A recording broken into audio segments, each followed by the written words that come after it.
can go ahead and get started. So thank you everybody again for joining us today. Today's topic is increasing retention through a coaching culture. And for those of you coming to us from Eventbrite or any other source, we are Alma La Vida. We are a life, health and wellness, leadership, and career coaching company.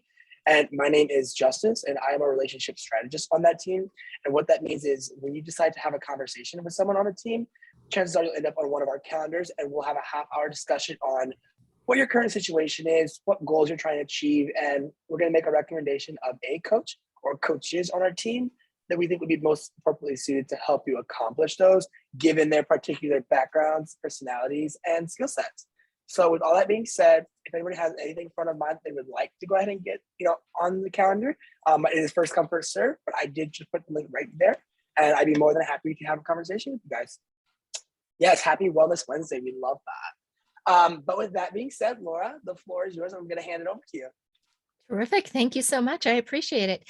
If I could just have a thumbs up that you see my PowerPoint, I'd appreciate it. Awesome. Thank you so much. Well, welcome everyone. The conversation we're going to have today is how to increase retention through a coaching culture. So let's dive in. First off, I just want to welcome you. We are from Alma La Vida, as Justice said. We are a coaching company that provides both career, leadership, life, and health coaching. We truly believe that through a partnership of coaching, we can assist you to live the life that you love. A little bit about myself. I'm Coach Laura. I am a leadership executive coach with Alma La Vida. I've been really fortunate. I've been in the financial service industry in leadership roles for 33 years. I've owned my own businesses for the last 6 years. I love to connect with people, so please connect with me on LinkedIn. And if you want to know more about my background, you can look me up on the Alma La Vida bio page for the coaches. Let's get into this today, though. Leadership is a serving relationship that has the effect of facilitating human development. This is a quote from William Arthur Ward. And it just reminds me every day that I am here to help individuals develop, not only from a work perspective, but from a whole life, a general or a holistic point of view as well. And that's what my role as a leader is to serve others and help others be able to develop to be the people they want to be. So with this in mind, let's think about how we can, as leaders, help to serve our staff through a culture of coaching. And in doing so, we'll be able to help our employer retain the staff as well. So the next slide, just a sec. And I'm just moving a few of my boxes around on my screen so I can see everybody here. Today's agenda. First, what we're going to do is talk about what are some of the issues that you're facing as a leader in your industry. Next, we're going to talk about what is coaching. And then we're going to talk about the fact that as leaders, you're probably having other conversations in addition to coaching conversations. After we start to distinguish the coaching conversations from other conversations, we're going to really dive deep into how do we develop our coaching skills and what does that look like? And then how do we create that culture of coaching? And then finally, we're going to wrap up by talking about what is the impact that coaching can have on retention and engagement at your organization. And then lastly, we'll talk about the next steps. The one item I do want to just call to your attention is if there's individuals who are on the telephone that aren't currently in maybe a leadership or a managerial role, this coaching process is important to everybody. You can use this not only in your work without being a leader or with being a leader, but you can use this at home and you can actually use it on yourself. So there's a couple of tips and tools that I'll be able to provide for you to show you wherever you might be in your own personal leadership journey, how you can utilize these tools. So let's first start with some of the tough questions. Now, what's really impacting you as a leader, you as an employer today? Specifically, I know one of the biggest items is turnover. Oops, got a little happy there. Sorry, my finger clicked the wrong way. Turnover is a huge item. Labor shortages, burnout, staff's working hard, everybody's working hard, disengagement, and then even supply chain issues that's impacting competition. I have some statistics, and I try not to read too much, but I want to make sure that when I'm dealing with statistics, I'm giving you all of the correct information. So I'm going to read some of these to you specifically. So according to a report issued in January of this year from the U.S. Department of Labor, the annual number of hires in 2021 increased to 75.6 million individuals. And the annual number of quits in 2021 also increased to 47.8 million. The annual number of layoffs and discharges, however, decreased to 17 million in 2021. So the overall number of quits, as the government calls it, increased, but the actual number of layoffs decreased. So what that basically tells us is approximately 60% of the turnover that is impacting employers today is a voluntary type turnover. It's not individuals who are being laid off or being let go. It's individuals who are quitting their jobs. And then interestingly enough, about 33% of the employees that are leaving their jobs tend to leave within the first 90 days. So this is a key aspect regarding how you'll need to increase coaching right off the bat in order to get that engagement and keep that retention.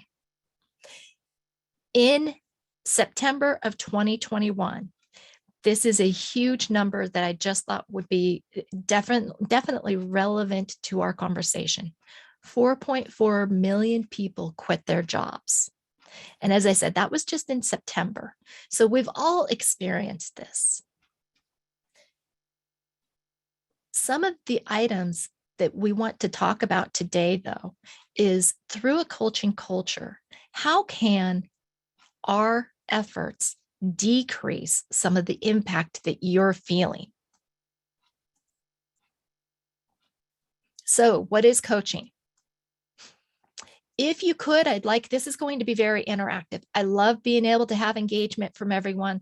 So type in chat what you think coaching is. What words come to mind when you are thinking about coaching? One item that I want to share is that coaching in some organizations, they have used that terminology that you need to be coached before you're being placed on a disciplinary action type plan. And so for some staff, for some companies, coaching can be considered a negative type process. So I see in chat, somebody's putting in a supportive relationship, encouraging and training, a one-on-one explanation of step-by-step. Wonderful. A key enabler for performance, guiding your employees to success. The great item is that all of these answers are correct. There is not, coaching can mean so many things to so many individuals. And as I shared, for that one employer that I've been working with, they actually consider coaching as a negative. It's part of the disciplinary process. So in order to basically level set how we all term coaching today, I'm going to start with this. Coaching is a catalyst to help people set and achieve the results that they want. In the conversation, we're going to be focusing on work performance specifically, But this can be done throughout all of life. This can be done with children. This can be done with spouses, neighbors, in your voluntary world, if you're volunteering for other types of nonprofit organizations. This same process can be used in any of those instances. So let's dive into what it looks like. Before we do that, though, I think it's also important to discuss what isn't coaching. And specifically, coaching is not focusing on outcomes. It isn't directive, it's not telling, it's not advising, and it's not removing obstacles for others. So keep these two definitions in mind as we move forward, just so that you can, as we use the word coaching, you know the context that we're taking this from. But why is coaching so important? What's this big deal about coaching? According to MHA's study, they confirmed that less than 50% of managers provide one-on-one coaching meetings with their employees. And right here it says, my supervisor regularly checks in on me. 47.22% agree of employees that were surveyed that managers aren't checking in. Now, I'm not saying that is a negative. I know that we've just got done talking about all of the things that leaders, managers, individuals, employers are being impacted with in the economy. You're experiencing burnout, you're experiencing short staff. Finding time to do this is challenging. However, if we're able to do it, we can make a difference. Now, as we talk about coaching itself, the other aspect to it is we've defined what it is, but we also need to acknowledge that as a manager, you have a variety of different conversations with staff. You're not just having coaching conversations. And let's be completely frank, I know there's probably a large percentage of the individuals on the call today that you're what I would call a working manager. So you're performing the same tasks and you're managing a team of individuals. And so you're having a variety of different conversations throughout the day. So let's analyze and just take a quick high level review of what those conversations might look like. This is one of my favorite slides that we have here at Alma La Vida. And it basically highlights what is the difference between being a mentor, being a coach, and being a manager, and what types of conversations are occurring in those different areas. So as a leader, you're constantly taking your hat on and off into different roles. Now let's talk real quick. What type of conversation would happen with a mentor?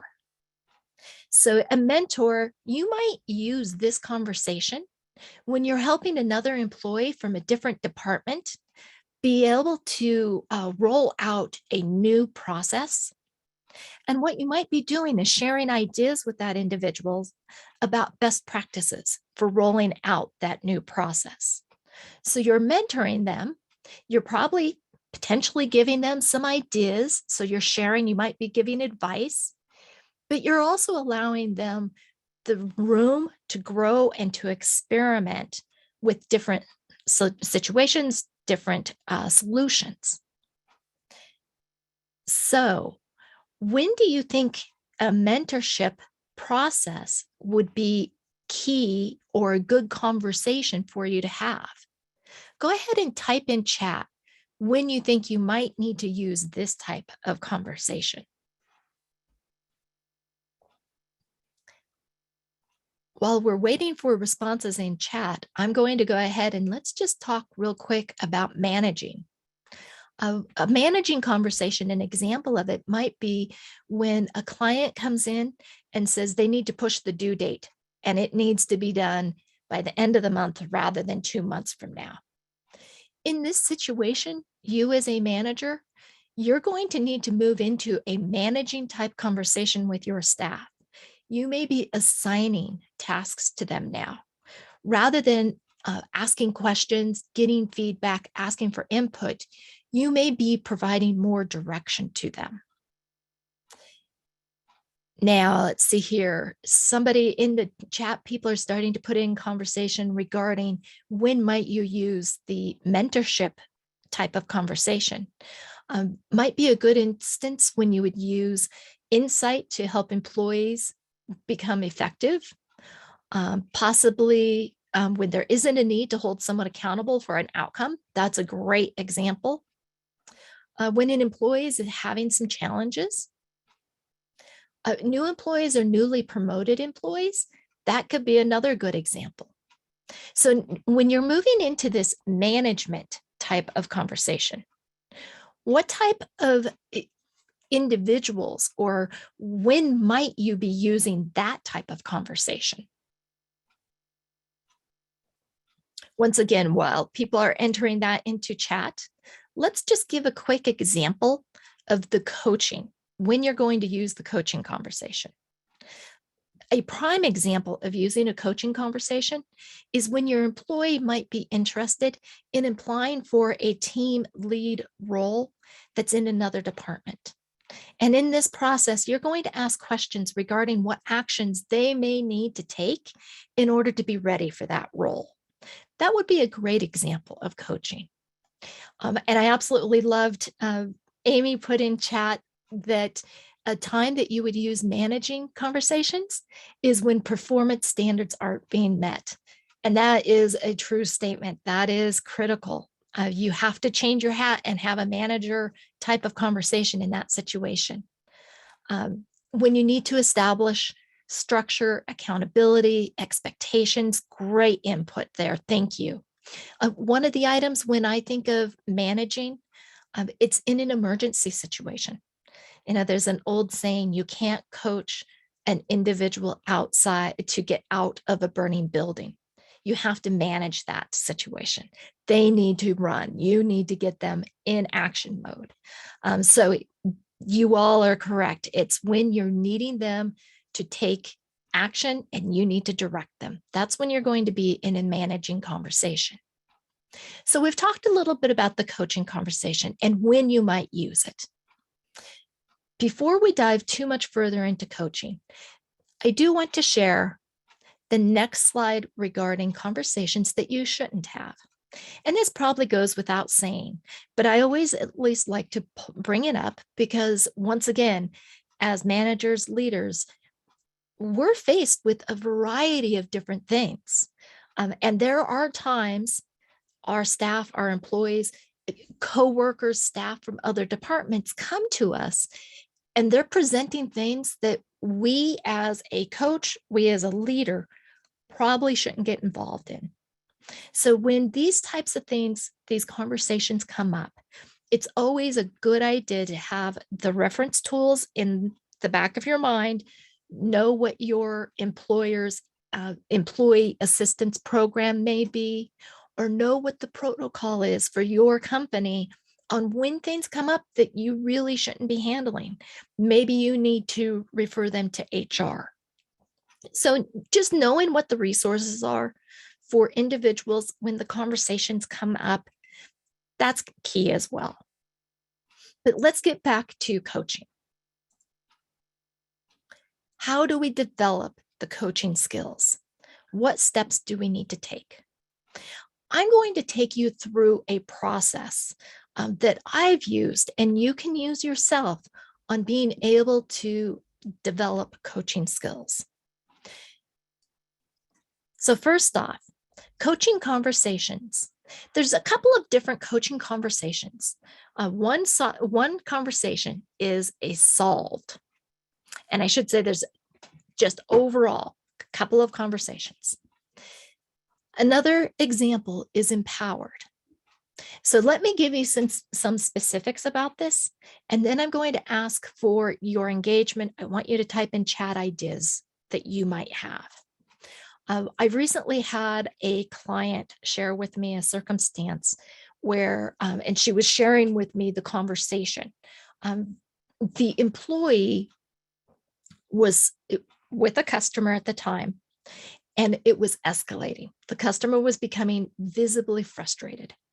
So what the leader did is she stepped in and took over for the employee, because the employee was also visibly shaken. And because of the escalation, she felt it was best for both parties for her to be able to step in and be able to start handling the situation. In doing so, she answered the questions and then she closed out the transaction for the customer. Now, the same employee or the same client of mine, in the conversation, shared when she was also out to lunch with one of her coworkers. Her coworker is considering applying for a new position, and it will be a career change. And so, in just exploring the types of conversations she was having and how she was having those conversations, she had explained to me that what she did with her coworker is she started asking questions. I mean, first, because she was curious, doing the pros and cons. Well, how would this help you? How would this help you achieve your goals? Is this going to move you closer to your goals or further away from your goals? What impact, long-term impact, would this have on her career? So at the end of the conversation, the coworker she was talking to felt very confident in making the next steps. So two different conversations. In one conversation, the client, the individual, stepped in and took action. In the other conversation, the individual asked questions. So put into chat, how do you think the first employee felt when the manager stepped in to take over with the frustrated customer that they were serving?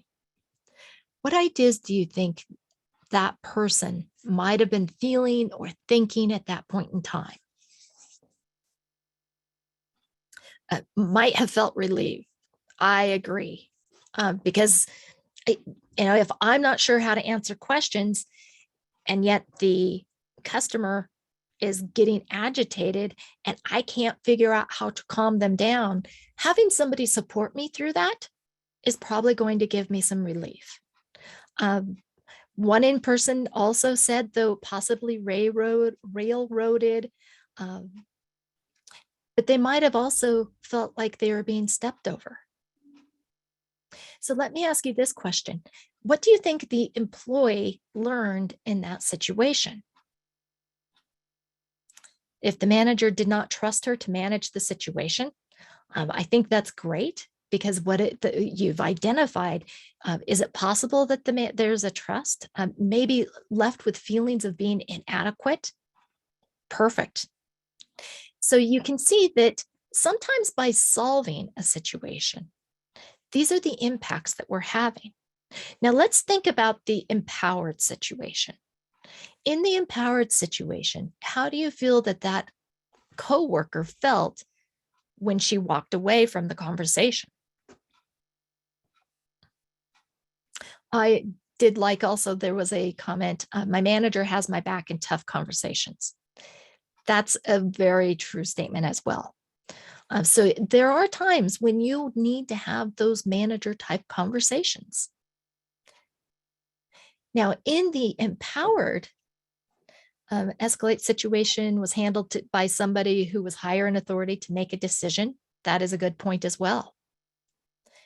So there are going to be times when situations need to have that. In the empowered situation, I had mentioned that the coworker felt confident to take the next steps. And so by asking the questions, the individual arrived at the solution themselves. So I want you to think about a conversation that you've had recently where you felt empowered. And we're going to move on to this next slide When you've been involved in a conversation where you felt empowered, was there growth involved? If you could type in yes, if you felt growth when you were in the empowered conversation in the chat. Did you feel like you were capable of making the decision? So when items are being solved, the problems being resolved, there might not be growth involved, and there could be dependency that in the future, individuals will rely on you to handle those situations. Once again, this isn't necessarily wrong.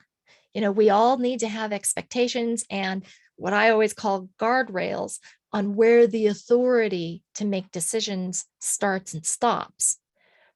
But it is just something for you to at least be aware of.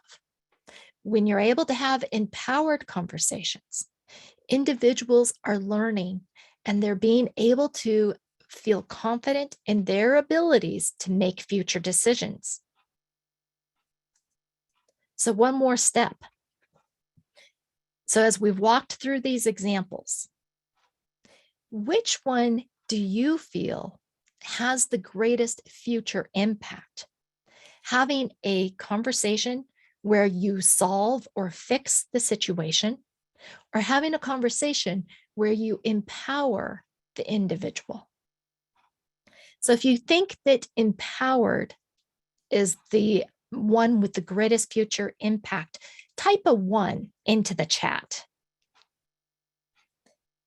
Seeing lots of ones pop up here. Thank you. I appreciate the engagement, everyone. So think about when you're in your empowered mode and you're having those conversations that are focusing on coaching conversations. The next question, though, I want to ask is, what does this have to do with the challenges that we talked about at the beginning of this presentation? Remember when we talked about turnover, when we talked about disengagement? Where does this empowered conversation fall in that type of area? When we adopt a coaching mindset, it becomes possible for us to help our staff to become engaged. It also becomes possible for us to empower them to handle greater workload, to be autonomous so that we're not always needing to answer questions. So they're learning how to be a problem solver. We're building trust because we're demonstrating the belief that we know they have the capability to resolve problems as they come up. So next, let's look to see how can you do this in your work.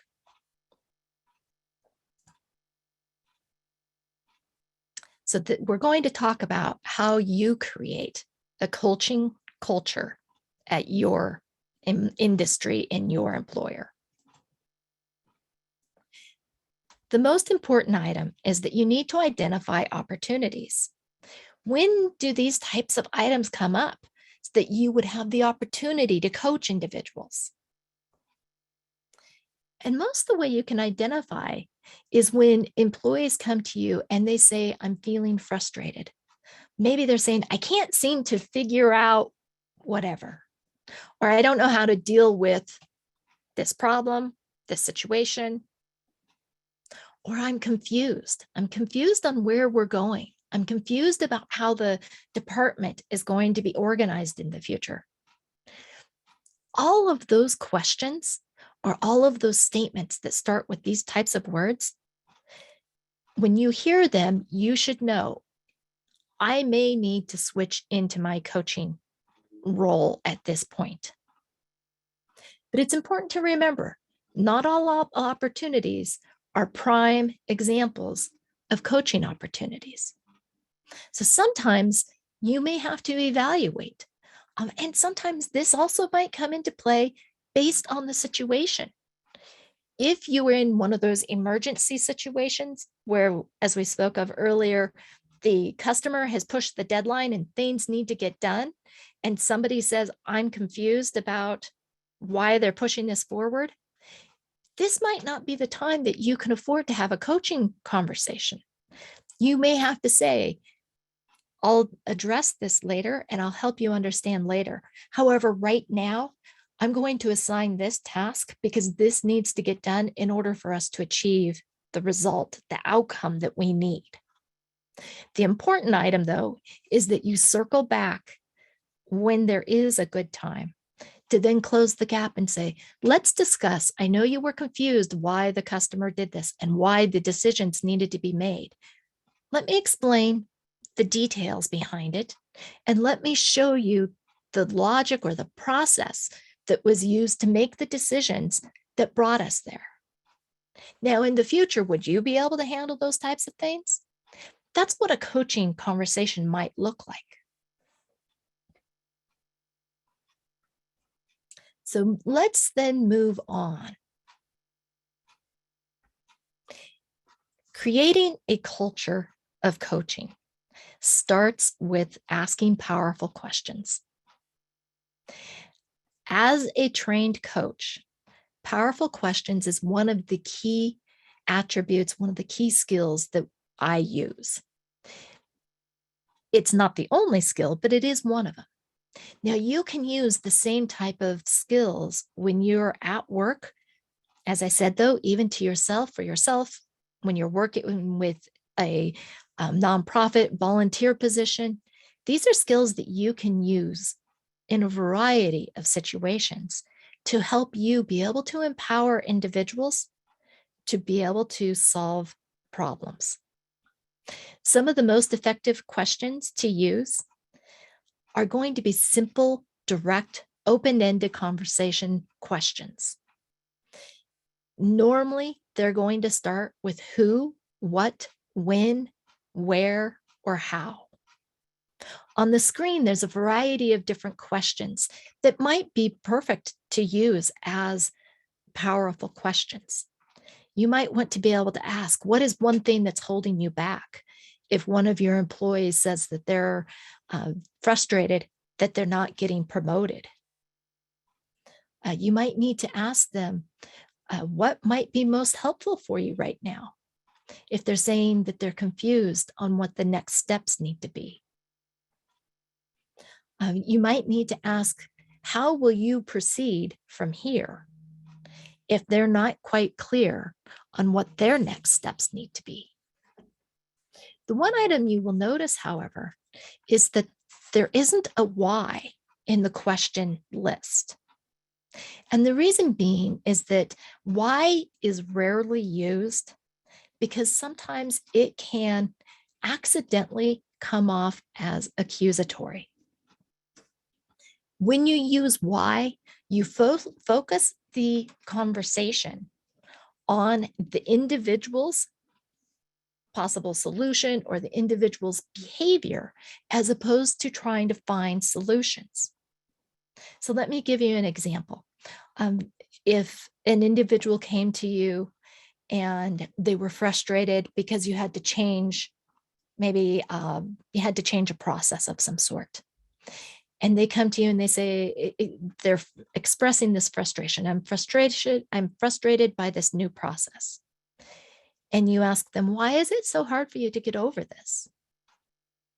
You can hear that that sounds like you're accusing them of not being able to or not making the effort to get over it.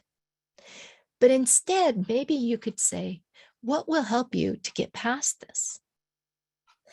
So now it's helping to focus on the solution as opposed to a behavior. And that's the reason. Now, there are times that you will use why. So I don't want you to think that this is a hard and fast rule. You can never use why. You just want to understand how why can come across sometimes and figure out ways to use different language. So, creating opportunities. As you'll recall, I said that opportunities will come up. Staff will come to you and they'll say, I'm confused, I'm frustrated.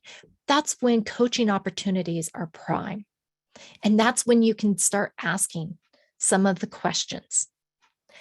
However, you as a leader need to be able to create opportunities to happen. And the best way to do that is to schedule time for one-on-one coaching.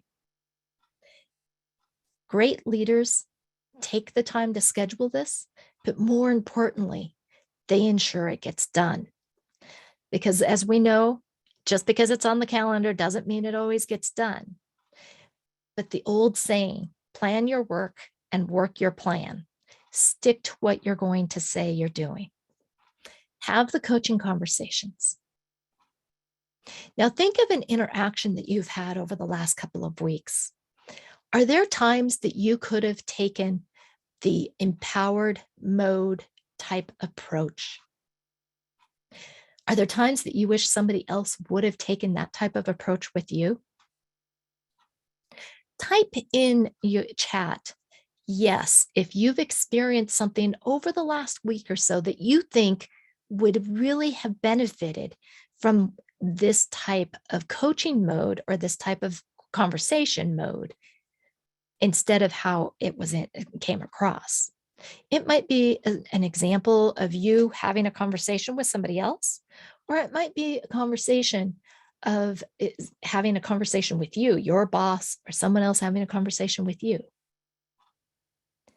It's interesting when we really think about it, it is all about the mindset. We're switching the way that we're asking questions. We're switching the way that we're solving problems. We're moving on to be able to empower people to make decisions. So the best questions, the powerful questions, it's about asking thought-provoking questions, asking exploratory type of questions, helping an individual kind of broaden their view. Because normally, and I'll be the first to admit, when I'm in the midst of something happening, I'm looking very tunnel vision at this solution or what the problem is. And sometimes I'm just stuck. And having the empowering conversation can slow an individual down and help them start to say, well, what have you done in the past? It can help you see from a different perspective. It can sometimes also shine light on murky areas where they just don't quite have clarity yet on the actual problem. And you're doing that by asking questions. So let's circle back again, because once again, the key to this is we're all facing challenges right now with high turnover, labor shortages, all of that. So we've got to tie this culture back to what's this going to be able to do for us? Well, let's start with turnover. If you will recall, one of the studies said about 50% of leaders don't make time or they're not consistent with one-on-one coaching. And this is one area that employees want. So a way to keep employees engaged and to be able to slow turnover, increase retention is by using the empowered mode of conversations in the coaching conversation style. What you're doing is you're helping them learn about the organization. You're helping them see that they have more that they can actually learn in the role that they are in currently. You can help when it comes to the labor shortage. If you're controlling the turnover, employees aren't leaving as quickly. So you don't need to be impacted by the fact that labor shortage is so hard right now. There's so many individuals trying to find the same employees. In addition, by having coaching conversations, burnout is going to be reduced because as you're having these conversations, the employees are going to share with you, I'm frustrated. I'm feeling stressed about this. And you're working through empowering them to solve the problem so that you're able to reduce the burnout. And then the most important item is to the disengaged employees. Part of the reason they're disengaged is they feel like there is not enough communication from leadership and there's no future career path. Now realize just because, if I'm a manager and I'm not planning on going anywhere and I'm the only next level in that career path, that doesn't necessarily mean that there's no ability for the individual to learn. There's still a lot that that individual can learn in their role. They just might not be able to move into my position until I move on. But you can continue to empower them to learn about how to become a better employee in the role that they are in, which ultimately will make them a better employee in the future and potentially the right next fit should I want to leave my position.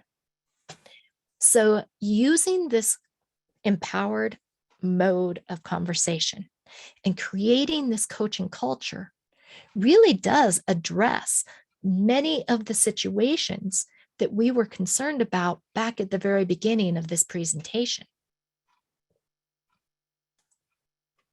So, what is the next steps? What are you going to do? I will tell you, in all good fashion, I am a typical coach. I'm going to have homework for you. I would like you to take the steps and the skills that we have learned here today, and I want you to implement something that you've learned in the next 24 hours.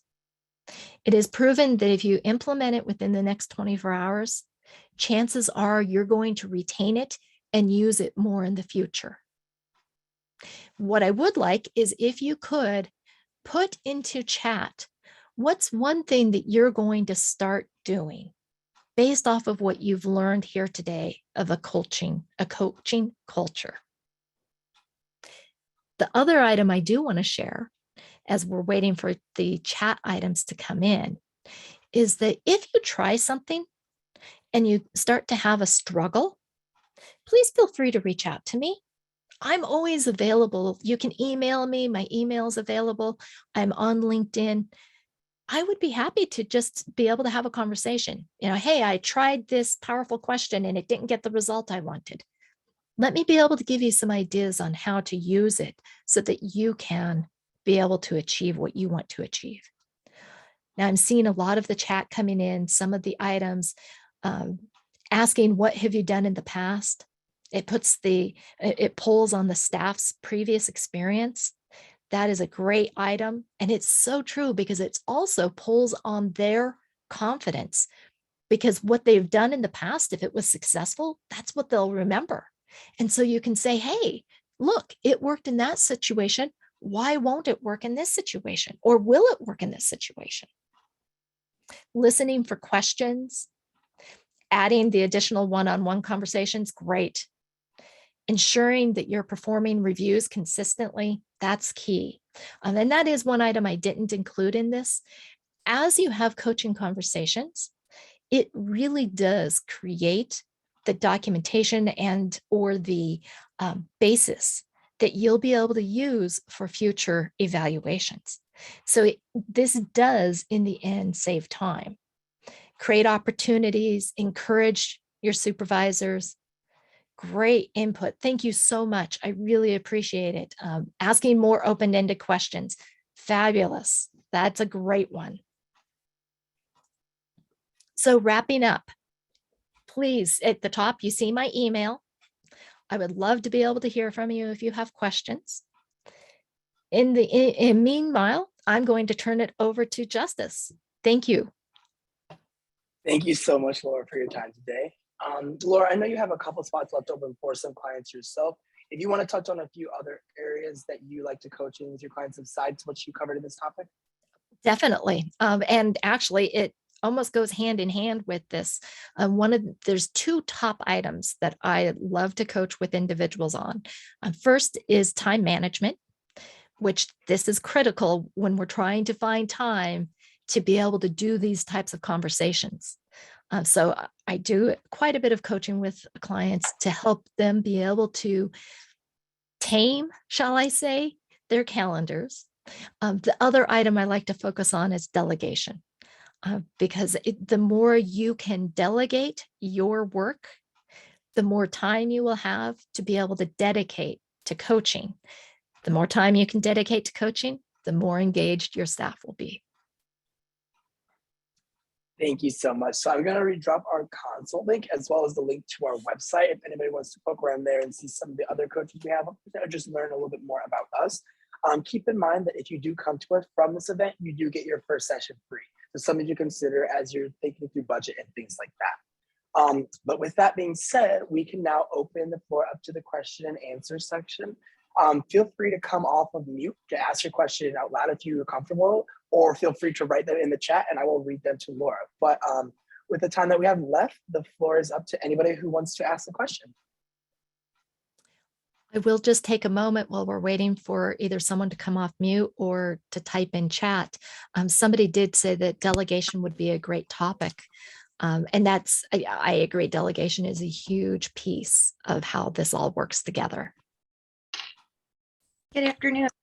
I have a question. What is your best tip to find that healthy medium between accountability and then coaching? Terrific, thank you.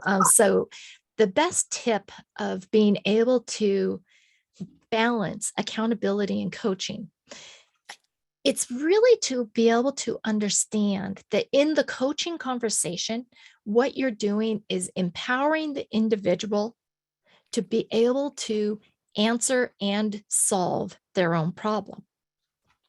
And when you're holding somebody accountable, you're holding them accountable to expectations.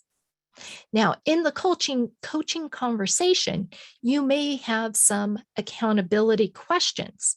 And this will probably come in the form, if you're having these conversations frequently, one meeting, an individual is going to commit to taking a certain action. When they come back to the next coaching session, you're going to ask them, how did that turn out? And if they say that they didn't take any action, you're not going to necessarily be holding them accountable, but you're going to be exploring what happened. And so indirectly, you are holding them accountable. Now, normally, if you think the way that most of us understand accountability, it is holding people accountable to specific expectations and duties maybe that are not being done. So I consider that almost a gap. Here's where your performance is. Here's where the expectation is. And there's a gap in between. The accountability piece is, how do we close this gap? I hope that helped and answered the question for you. Thank you. You're welcome. I believe we have someone else who came off of mute. Okay, we do have one that was in the chat. I have a young group of direct reports. When I ask them powerful questions, sometimes they either give short answers or give a "I haven't thought of that" kind of response. For example, this week I asked, who is a good partner on that project, to one of them, and they just said, "I don't know."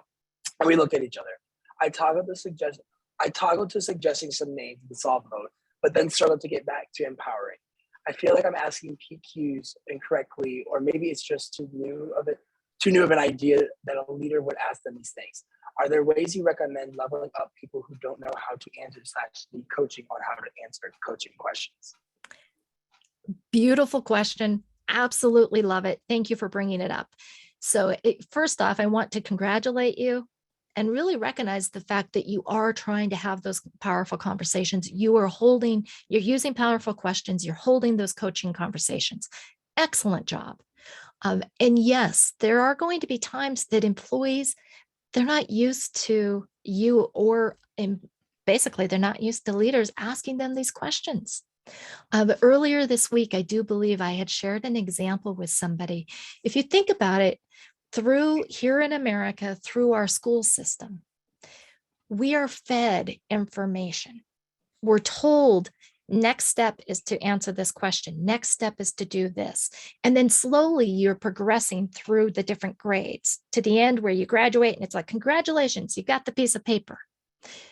but we're holding and we're feeding individuals all along.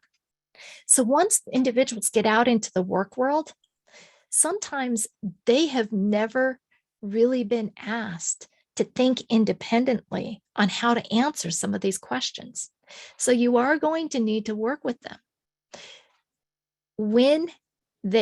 So the question you had asked, who is a good partner on this project? And they said, I don't know.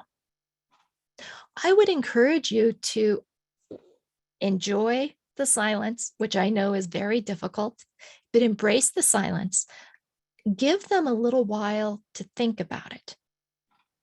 And even say, well, here, think about it for a moment. Think of everyone on the team. Who do you think would be the best to ask? And sit back and let them answer. What people have found is that if they say, I don't know, people don't enjoy silence. So they know somebody will answer for them.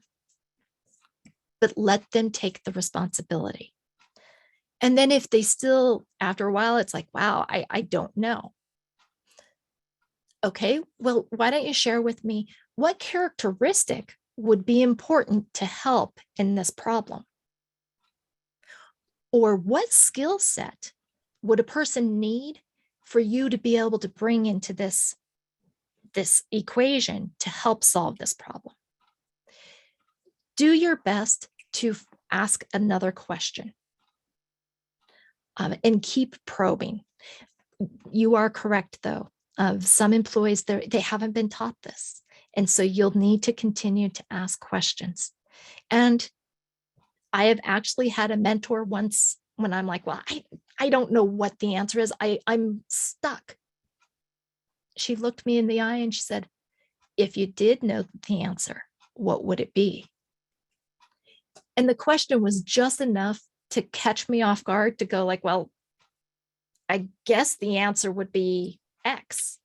And it forced me to think kind of on my feet and outside of the box. I hope that answered your question and gave you some tips and tools on how to answer that in the future. Do we have anyone else with any questions? Okay, here we are. We got one more in the chat. Do you think you should poll your staff on who would like more one-on-one time with you, or just assume that they all do? I work with a lot of veterans with many years of experience who I feel would prefer not to meet with me as often, or might feel more anxiety meeting me more regularly than to discuss. They know their jobs and do it well. Might be a crazy question, but do we assume that everyone would like this extra attention? Thank you for asking that question. And you've hit it on the head. We never want to assume anything. So yes, I think asking is going to be key.